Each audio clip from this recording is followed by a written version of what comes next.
Gusto ko na tapikin yung sarili ko at gusto ko sabihin na good job self.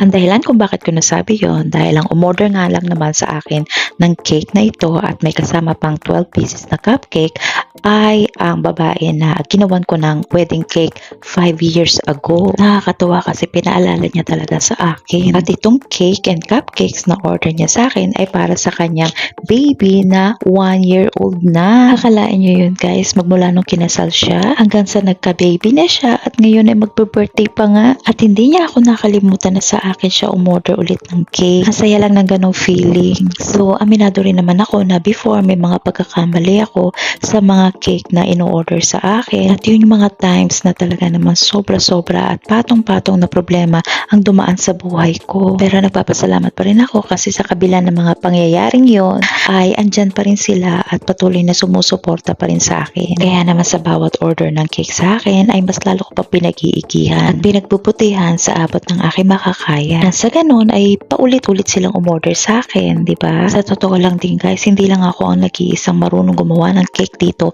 na Pilipina. Yes, marami po kami nagkikake dito na mga Pilipina. Kaya naman super thankful talaga ako dahil yung mga ginawan ko ng cake before ay sa akin pa rin naman bumabalik-balik at nagpapagawa ng cake. Sa totoo lang, napakalaking bagay nito sa akin dahil sa bukod sa meron na akong regular job, itong pagkikake ay dagdag income ko na rin at napakalaking bagay rin nun talaga para sa akin na maraming sinusuportahan. At isa pa, nagiging stress reliever ko talaga ang paggawa ng cake o ang pag-design ng isang cake. Kaya sobra-sobra talaga ang pasasalamat ko sa mga taong nagtitiwala mula noon hanggang ngayon.